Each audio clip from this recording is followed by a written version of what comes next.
Guys, this Manji Goswami from the bioscience arena. तो आज का ये जो लेक्चर है ये है भाई क्लास 10th वालों के लिए जिनके आ रहे हैं बोर्ड एग्जाम। तो उनके लिए मैंने एक नई सीरीज शुरू की है जिसमें हम बेसिकली क्या कर रहे हैं, पिछले 10 से 8 साल के बीच में जितने भी आपके क्वेश्चंस आए हैं आपके साइंस में, उन क्वेश्चंस को हम देख रहे हैं। इससे क्या होगा भाई, तो इससे सिंपल सी बात है, अगर आपको क्वेश्चन प्रैक्टिस करनी है, क्योंकि अब मुझे बहुत अच्छे से पता है सभी की तैयारी बहुत मस्त हो गई होगी, है ना। थोड़े से दिन बचे हैं, रिवीजन का टाइम चल रहा है, आपका प्री बोर्ड चल रहे हैं, तो इस दौरान आपको क्या चाहिए कि भाई हमें तो क्वेश्चंस प्रैक्टिस करनी है, हमें ये पता होना चाहिए बोर्ड एग्जाम में क्वेश्चंस किस तरीके से। तो इसीलिए हमें हर सब्जेक्ट के पीवाईक्यूज करने जरूरी होते हैं। तो हम यहाँ पर बायो के प्रीवियस ईयर क्वेश्चंस देख रहे हैं भाई कैसे आते हैं। अब जितने क्वेश्चंस जिस टॉपिक के मैं करा रही हूँ उससे एक्स्ट्रा आपको उस टॉपिक के क्वेश्चन प्रैक्टिस करने की जरूरत नहीं है, क्योंकि सारा कुछ उसी में ही आ जाएगा। अब ये होता है मैम एक्टिविटीज में से भी क्वेश्चंस आते हैं, तो हाँ बिल्कुल आते हैं, है ना। तो वो कैसे क्वेश्चंस आते हैं वो भी आपको इसमें देखने को मिलेगा, तो वीडियो को एंड तक देखना। अगर किसी को ये चैप्टर आता भी नहीं होगा, जो टॉपिक के हम क्वेश्चन करेंगे, ठीक है, तो उसका रिवीजन भी हो जाएगा, उसको समझ में भी आ जाएगा कि हाँ भाई ऐसे ऐसे होता है। ठीक है, तो मैं उम्मीद करती हूँ आपको एक एक पॉइंट समझ में आ जाएगा। तो ये इस सेशन का दूसरा पार्ट है। इससे पहले मैं आपको ऑलरेडी एक पार्ट करा चुकी हूँ जिसमें हमने न्यूट्रिशन के बारे में डिस्कस किया था। लाइफ प्रोसेस का चैप्टर है, इसमें आपका पहला टॉपिक क्या था, रिक्वायरमेंट ऑफ न्यूट्रिशन। ठीक है, बेसिकली इसमें हमने क्या देखा था, अमीबा से रिलेटेड कैसे क्वेश्चन आते हैं, बहुत सारे क्वेश्चन आते हैं, बहुत बढ़िया तरीके से आते हैं क्वेश्चंस। ठीक है, आपका पैरामीशियम था, देन उसके बाद आपके और भी जितने भी ऑर्गेनिज्म थे, यूनिसेलुलर ऑर्गेनिज्म, उनमें मोड ऑफ न्यूट्रिशन कैसे होता है, वो खाना कैसे खाते हैं, हमने ये सारी चीजें देखी थी। और कैसे क्वेश्चंस आते हैं वो सारी चीजें मैंने आपको बताई थी, और शॉर्ट टेबल भी आपको मैंने दी थी ताकि आपको पूरी एनसीईआरटी ना पढ़नी पड़े, उसमें से आप कवर अप कर लोगे, है ना। तो अगर आपको वो लेक्चर देखना है तो उस की लिंक आपको मेरे डिस्क्रिप्शन बॉक्स में मिल जाएगी, या आप मेरे प्लेलिस्ट में जाकर चेकआउट कर सकते हैं। आज हम किस टॉपिक के क्वेश्चंस करेंगे, तो आज हम बेसिकली करेंगे ह्यूमन डाइजेस्टिव सिस्टम से रिलेटेड मैम कैसे क्वेश्चन आते हैं, है ना। तो ये हम आज के लेक्चर में देखेंगे, और जितने मैं यहाँ करा रही हूँ, मैं फिर से बोल रही हूँ, इस टॉपिक से फिर बाहर आपको और क्वेश्चन प्रैक्टिस की जरूरत नहीं पड़ेगी, उसमें से ही क्वेश्चंस आपके फंसेंगे ही फंसेंगे। ठीक है, तो चलो फिर शुरू करते हैं आज का हम लेक्चर, जिसमें हम ह्यूमन डाइजेस्टिव सिस्टम के बारे में डिस्कस करेंगे। ह्यूमन डाइजेस्टिव सिस्टम में पढ़ते क्या है, डाइजेस्टिव सिस्टम वो हमारे बॉडी का सिस्टम होता है जहां पर जो हम खाना खाते हैं कॉम्प्लेक्स फूड को सिंपल फूड में कन्वर्ट करता है, इसी को तो हम डाइजेस्टिव सिस्टम बोलते हैं, और इस प्रोसेस को क्या बोलते हैं, डाइजेशन बोलते हैं, है ना। जैसे कि आपका कॉम्प्लेक्स फूड सब्सटेंस क्या हो गया, आपके फूड में जितनी भी न्यूट्रिशनल वैल्यूज होती हैं, जैसे कि आपका हो गया प्रोटीन, हो गया कार्बोहाइड्रेट, हो गया फैट, हो गया, है ना, इनको ब्रेक डाउन करना होता है, इनको छोटे छोटे टुकड़ों में तोड़ना होता है। ठीक है, यानी कि इनको इनके सिंपल फॉर्म में लाना होता है, that is known as digestion. तो देखिए भाई, ये रहा आपका पहला पीवाईक्यू प्रीवियस ईयर क्वेश्चन, जो कि बहुत बार ये पूछा गया है कि व्हाट इज पेरिस्टलेसिस। पेरिस्टलेसिस क्या होता है, या तो पेरिस्टलेसिस के नाम से आ जाता है या पेरिस्टलेटिक मूवमेंट के नाम से आ जाता है ना, तो दोनों में कंफ्यूजन नहीं होना है, एक ही बात है। चलो तो समझते हैं जरा कि जब आप खाना खाते हो तो खाना पहले आपके बक्कल कैविटी में जाएगा, बक्कल कैविटी में क्या होता है, टंग और टीथ होता है। ठीक है, देन उसके बाद कहां पर जाएगा, आपका फूड पाइप में जाता है। ये जो फूड पाइप होती है कहां जाकर ओपन होती है, आपके स्टमक में जाकर ओपन अप होती है ना। तो ये फूड पाइप का एक ही काम होता है, आपके खाने को स्टमक में पहुंचाने का, इससे कोई एंजाइम कुछ नहीं निकलता है, सिर्फ ये ट्रांसपोर्टिंग पाइप की तरह है जहां से आपका फूड ट्रांसफर हो रहा है। देखो इस तरीके से ये आपका फूड पाइप है, ठीक है, यहाँ से ये आपका खाना स्टमक में पहुंचा रहा है। ठीक है, तो क्या ये कैसे पहुंचा रहा होगा, क्या ये बिल्कुल ऐसे ही रहता है, नहीं। जो आपका जैसे ये फूड है, फूड इस तरीके से इसमें ये ऐसे मूव नहीं करेगा, ये जो आपका फूड पाइप होता है ना, इस तरीके से मूवमेंट दिखाता है, इस तरीके से मूवमेंट दिखाता है, जिसकी वजह से क्या होगा, आपका जो फूड होता है ये ट्रांसफर होता है नीचे की तरफ। ठीक है, तो ये वाला जो मूवमेंट होता है आपका ईसोफेगस का, फूड पाइप का, इसी मूवमेंट को हम बोलते हैं पेरिस्टलेटिक मूवमेंट। ये बात क्लियर हो गई। जो फूड पाइप होती है ये आपके स्मूथ मसल की बनी हुई होती है ना, मस्कुलर टिश्यू के बारे में आपने पढ़ा होगा ना, तो उसमें एक तरह की टिश्यू होती है स्मूथ मसल सेल, है ना, तो ये स्मूथ मसल सेल की बनी हुई होती है। तो तो हाँ बच्चों, अगर आपको ये पीडीएफ चाहिए ये क्वेश्चन आंसर की, ठीक है, तो ये मैं अपने टेलीग्राम चैनल पर आपको सेंड कर दूंगी और उस टेलीग्राम चैनल का लिंक आपको मेरे डिस्क्रिप्शन बॉक्स में मिल जाएगा। जो भी इंपॉर्टेंट चीजें होंगी आपकी एग्जाम से रिलेटेड, क्लास से रिलेटेड, वो आपको वहां पर सारी चीजें मिल जाएंगी। तो आप मुझे टेलीग्राम पर भी फॉलो कर लीजिए। ओके, अब यहाँ पर अगला क्वेश्चन है, how is the passage of food regulated from stomach. हमारे स्टमक में जो फूड होता है वो कैसे कंट्रोल होता है, उसका कैसे रेगुलेशन होता है। ठीक है, तो अब क्या हो, फूड पाइप के थ्रू आपका खाना कहाँ पहुंच गया भाई, स्टमक में पहुंच गया। अब स्टमक में एक बात, स्टमक में आपका खाना पहुंच गया, ठीक है, यहाँ पर आपका खाना आ गया, तो ये ऐसे करके बैक फ्लो भी तो हो सकता है, स्मॉल इंटेस्टाइन में जाएगा आगे आपका खाना, तो ये बैक भी तो जा सकता है ना, पर ऐसा नहीं होता है। ऐसा क्यों? क्योंकि यहाँ पर लगे हुए होते हैं गेट, एक यहाँ पर होता है और एक यहाँ पर। गेट बेसिकली कुछ नहीं होते, जो मसल होते हैं वो थोड़े से ऐसे पास में आ जाते हैं। अगर आपको यहाँ पर दिख रहा हो, इसको थोड़ा सा मैं रफ करके दिखाऊं आपको, देखो ये क्या है, इस तरीके से है ना, तो ये होता है। तो जैसे यहाँ पर खाना आता है, ये ओपन अप हो जाते हैं, फिर बंद हो जाते हैं ना, तो वापस नहीं जाएगा। ऐसे ही यहाँ पर आपका लगा हुआ होता है, इसी तरह का गेट होता है ना, जैसे यहाँ पर ये दिखाए, यहाँ पर होता है। ठीक है, तो इनको, इस गेट को हम क्या बोलते हैं, स्पिंचर बोलते हैं। ये मस्कुलर ही होते हैं, ठीक है, कोई और किसी चीज के बने हुए नहीं होते हैं। जाके क्या होता है, जैसे कि मान लो खाना गया अंदर, स्टमक के अंदर गया, ठीक है, और ये एकदम से फिर बंद हो जाते हैं, है ना, तो इनको हम क्या बोलते हैं, स्पिंचर बोलते हैं। क्या बोलते हैं इनको हम, स्पिंचर बोलते हैं। तो food is passed down from small intestine through sphincter muscle present in last part of the stomach। ये बात क्लियर होगी। तो देखो ऐसे क्वेश्चन भी आए और आपको लगेगा मैम ये तो एनसीईआरटी में नहीं है, और एनसीईआरटी से क्वेश्चन आते हैं, पर स्पिंचर के बारे में एनसीईआरटी में दिया हुआ है। इसीलिए बोलते हैं एक एक लाइन पढ़नी एनसीईआरटी की जरूरी होती है, और एनसीईआरटी से बाहर कोई भी क्वेश्चन नहीं आते हैं। चलो नेक्स्ट क्वेश्चन की तरफ बढ़ते हैं। चलो अगला क्वेश्चन क्या है कि explain the importance of the following. इनके हमें इंपॉर्टेंस बतानी, जैसे कि सलेवरी एमाइलेज हो गया, विलाई हो गया, पेप्सिन हो गया। अब ये क्या चीज है, देखो हमारा डाइजेस्टिव सिस्टम में सिंपल सी बात होती है भाई, जो आपके कॉम्प्लेक्स फूड होते हैं उनको हम सिंपल फॉर्म में तोड़ते हैं। जैसे कि आपका फूड में क्या होता है, प्रोटीन होता है ना, तो प्रोटीन को आप किस में तोड़ोगे, प्रोटीन को आप तोड़ते हो अमीनो एसिड में। मैम ये क्या है अमीनो एसिड, भाई आपका जो प्रोटीन होता है ना, ये चेन होती है अमीनो एसिड की, ऐसे करके बहुत सारे अमीनो एसिड जुड़े हुए होते हैं, तो तब जाकर आपकी प्रोटीन बनती है। तो हमें क्या करना है, हमारा डाइजेस्टिव सिस्टम के थ्रू इनको तोड़ना होता है और इनको अलग अलग इस तरीके से करना होता है ना। तो ये आपका सिंपल फॉर्म में हो गया, तब हमारा जो सेल होती है इनको एब्जॉर्ब करती है। चलो अगला और बताओ, और क्या होता है आपके फूड में, कार्बोहाइड्रेट भी तो होता है ना, कार्बोहाइड्रेट जैसे कि आपका स्टार्च। अब ये जो स्टार्च होता है ऐसे ही ग्लूकोज की लंबी चेन का बना हुआ होता है। अब ये मत बोलना ग्लूकोज नहीं पता, ग्लूकोज पता होना चाहिए, ग्लूकोज आपने बहुत बार सुना भी और इसका फॉर्मूला भी आपको पता होना चाहिए। तो आप कमेंट बॉक्स में मुझे ग्लूकोज का फॉर्मूला बताओगे। ओके जी, चलिए अगला हम देखते हैं। कार्बोहाइड्रेट के बाद आपका क्या होता है, लिपिड भी तो होता है। अरे लिपिड क्या है, फैट है भाई, फैट, फैट तो सुने होगे ना, तो ये फैट है, तो फैट को भी तोड़ना होता है। फैट भी किससे बना हुआ होता है, इसमें आपका फैटी एसिड होता है और क्या होता है, प्लस ग्लिसरॉल, है ना। तो इस तरीके से आपका फैट बना हुआ होता है।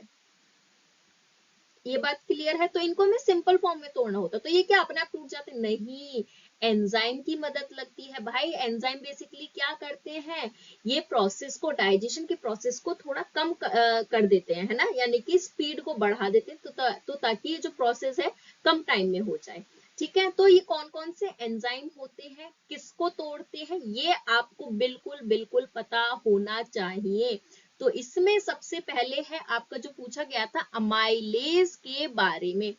बेसिकली अमाइलेज क्या करता है, अमाइलेज आपका तोड़ता है कार्बोहाइड्रेट को। आपने खाना खाया, आपके खाने में जैसे आलू, चावल, इनमें क्या होता है, स्टार्च का अमाउंट ज्यादा होता है ना, आपने नॉर्मली सुना भी है। तो वो जो स्टार्च है, स्टार्च को तोड़ने का काम कौन करता है, सलेवरी अमाइलेज करता है, क्योंकि ये आपके सलाइवा में प्रेजेंट होता है, इसीलिए इसको बोलते हैं सलेवरी अमाइलेज।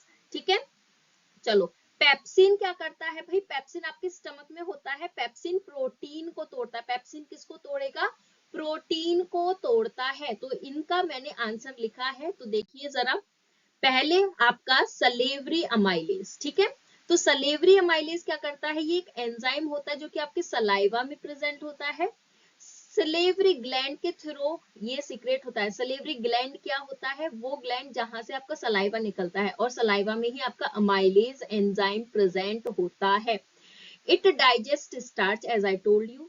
ये क्या करता है, आपके स्टार्च को डाइजेस्ट करता है, मेल्टोज में तोड़ देता है। मैम अब ये क्या वर्ड आ गया मेल्टोज, तो जरा समझो ध्यान से, ठीक है। जैसे कि देखो मैंने आपको बोला है कि जो आपका स्टार्च होता है ऐसे बहुत लंबी चेन होती है ग्लूकोज की, यस और नो, यही तो बात हुई थी, बिल्कुल मैम यही बात हुई थी, ठीक है।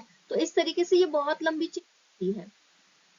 अब अमाइलेज, हमारे सलाइवा में जो अमाइलेज है ये बेसिकली क्या करता है, इसको ऐसे तोड़ देता है, ऐसे करके तोड़ता है ये, ठीक है, इस तरीके से। तो अभी यहाँ पर आपको कैसा स्ट्रक्चर दिख रहा होगा, ऐसे करके, यानी कि दो ग्लूकोज अभी भी जुड़े हुए हैं, है ना।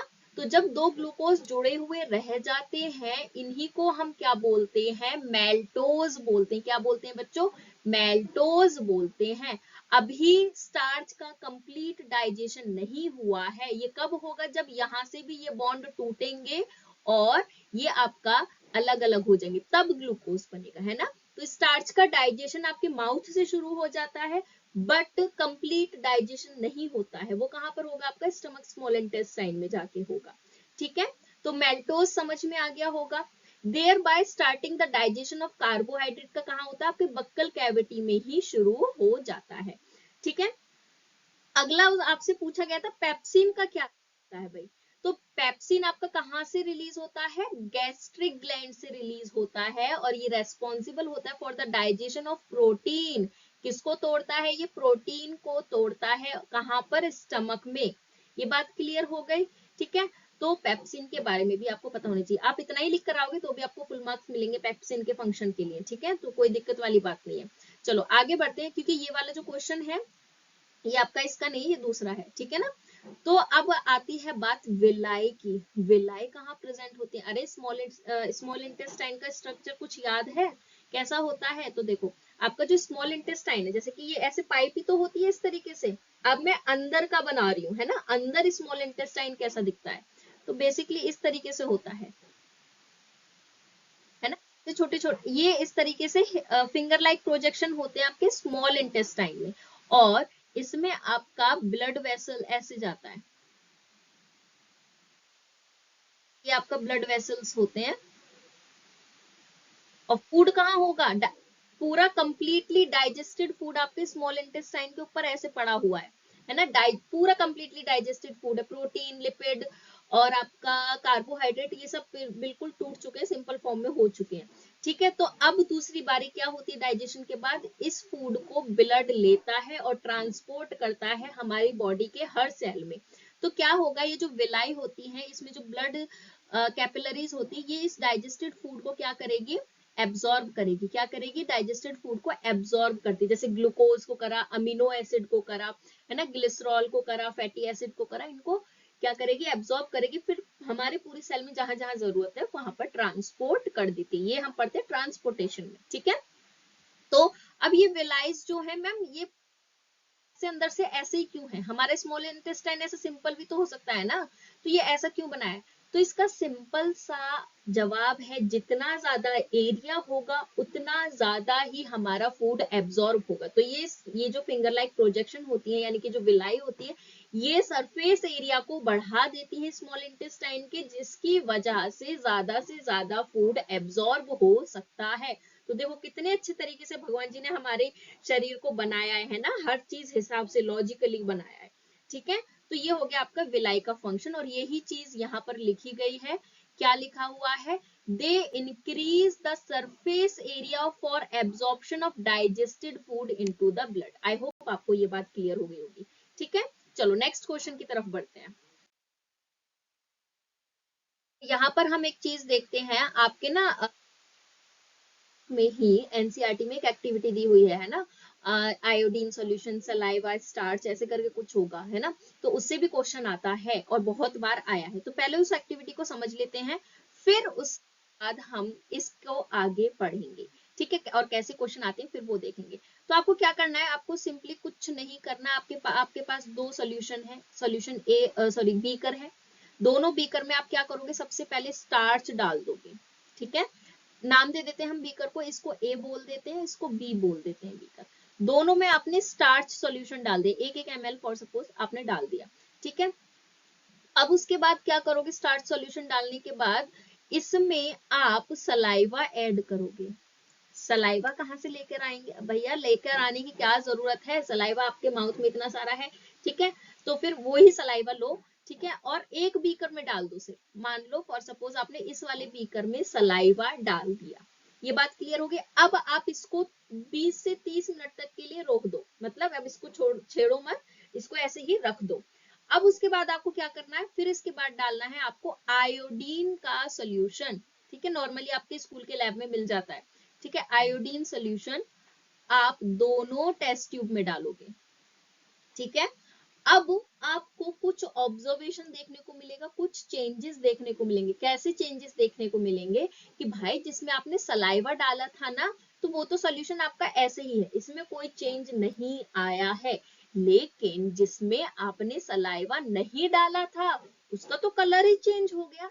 ऐसा क्यों, तो ऐसा इसलिए क्योंकि जो आपका आयोडीन होता है ना, ये आयोडीन जब स्टार्च के साथ रिएक्ट करता है, यानी कि उस सब्सटेंस पे डाल दो आयोडीन को जिसमें स्टार्च है, तो ये कलर चेंज कर देता है ना। कैसा कलर कर देता है, ये ब्लू ब्राउन सा कर देता है ना, ब्लूइश ब्राउन सा कर देता है, जैसे कि आपको इसमें दिख रहा है। ठीक है, तो इसका मतलब क्या है कि भाई हाँ, इसमें क्या है, इसमें स्टार्च है, इस वाले बीकर में क्या है, स्टार्च है, तभी तो आयोडीन का कलर कैसा हो गया, ब्लूइश ब्राउन सा हो गया, है ना। और इसका नहीं हुआ, तो इसका मतलब क्या हुआ, इसमें स्टार्च नहीं है। ऐसा क्यों भाई, हमने तो दोनों में स्टार्च डाला था, इसका स्टार्च। अब एक बात सोचो, अभी मैंने आपको बताया था आपके सलाइवा में अमाइलेज एंजाइम होता है जो स्टार्च को तोड़ता है। तो हमने इसमें सलाइवा डाला था ना, जो सलाइवा डाला था उसने क्या करा, स्टार्च को तोड़ दिया, है ना। स्टार्च को क्या कर दिया, तोड़ के मेल्टोज में बदल दिया। तो आपको समझ में आई ये एक्टिविटी। तो इससे हमें क्या देखने को मिलता है, हमें इससे ये कंक्लूजन मिलता है कि सलाइवा में एक एंजाइम प्रेजेंट होता है जो स्टार्च को तोड़ देता है, जिसकी वजह से आयोडीन का कलर चेंज नहीं हुआ। अब इससे कैसे क्वेश्चन आएंगे, तो ये देखो, ये क्वेश्चन आया हुआ है, ये रहा, देखो कितना लंबा क्वेश्चन है पर बड़ा सिंपल है। उस्मान कलेक्ट करता है हर सलाइवा, ठीक है, उस्मान कलेक्ट करती है अपना सलाइवा को and mix it with liquid A. मान लो ये एक बीकर है, इसमें लिक्विड है, इसमें इसने क्या डाल दिया, सलाइवा डाल दिया। स्टेप बाय समझेंगे, बहुत आसानी समझ में आ जाएगा। In the test tube, in another test tube, अब उसने एक और टेस्ट ट्यूब लिया, चलो भाई, ठीक है। She took only liquid A, अब इसमें इसने क्या करा, इसमें सिर्फ इसने लिक्विड ए लिया, जो इसमें लिक्विड था, ठीक है, वही लिक्विड इसमें है, ठीक है, दोनों में। आफ्टर 10 मिनट, 10 मिनट बाद क्या हुआ, she added a few drop of iodine, अब उसने इसमें भी आयोडीन डाला, इसमें भी आयोडीन डाला, दोनों में क्या डाल दिया, आयोडीन का सोल्यूशन डाला। फिर उसके बाद क्या, it did not show any colour, इसमें तो कोई कलर, इस सॉरी जिसमें इसने सलाइवा डाला था इसमें तो कोई कलर उसको चेंज होता हुआ नहीं दिखा, बट इसमें चेंज होता हुआ कलर दिखा।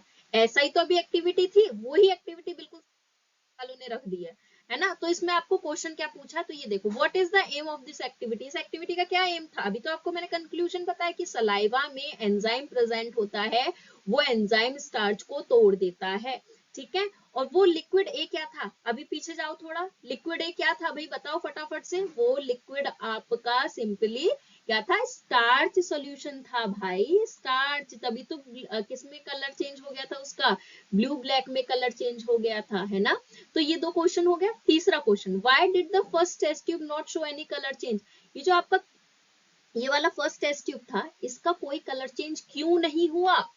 तो सिंपल सा आंसर है भाई, अभी तो बताया, क्योंकि इसमें आपने सलाइवा डाला था, सलाइवा ने क्या करा, स्टार्च को तोड़ दिया, है ना। अब इसका आंसर मैम कैसे देंगे, ये 3 क्वेश्चन है, तो इसका आंसर आप दोगे इस तरीके से। अब आप इसको पढ़ लेना, पीडीएफ आपको टेलीग्राम पर शेयर हो जाएगी, आप स्क्रीनशॉट लेकर रख सकते हो। देखो यहाँ पर ये भी बहुत अच्छी चीज दिखाई है, आलू होता है, आलू में स्टार्च होता है, सभी को पता है। जैसे आप आयोडीन को आलू पे डालते हो तो ये देखो ऐसा कलर चेंज हो जाता है। तो इसका मतलब क्या है, क्योंकि आलू में स्टार्च है और स्टार्च ने क्या करा, कलर चेंज किया। ये बात क्लियर हो गई। चलो हम वीडियो को ज्यादा लंबा नहीं रखेंगे वरना बच्चे बोर होने लगेंगे। तो इसके आगे के नेक्स्ट क्वेश्चन हम नेक्स्ट पार्ट में करेंगे, जो 1-2 दिन में दोबारा आ जाएगी। आज आपको इतने क्वेश्चंस की करनी है प्रैक्टिस, और आपको देखना है कुछ समझ में नहीं आया तो आप मुझे कमेंट बॉक्स में पूछ सकते हो, ठीक है। और इसका पहले वाले पार्ट भी देख लेना, वो भी हमने किया हुआ है। और डाइजेस्टिव सिस्टम का क्वेश्चंस अभी हम आगे और प्रैक्टिस करेंगे। और जैसे कि आपके कैसे क्वेश्चंस आते हैं एक बार मैं आपको दिखा देती हूँ, ताकि आपको लगे कि हाँ भाई हमें समझने हैं वो क्वेश्चंस। जैसे कि भाई what are the main event occurring in the small intestine, small intestine में क्या क्या मेन इवेंट होते हैं, ठीक है। देन उसके बाद आपका जो क्वेश्चन है, उसके बाद है स्टमक में जो आपका म्यूकस होता है उसका क्या रोल होता है, ये सभी मैं बताऊंगी, सो डोंट वरी, ठीक है। और भी इस तरीके से आपके क्वेश्चंस आते हैं। सलाइवा जो होता है आपके फूड में, वो कैसे डाइजेस्ट कराने में हेल्प कराता है, तो ये तो मैंने अभी बता दिया, इसको आप पढ़ सकते हो, इसको समझाने की जरूरत नहीं है, ठीक है। तो मिलते हैं हम नेक्स्ट वीडियो में, टिल देन कीप रिवाइजिंग। और अगर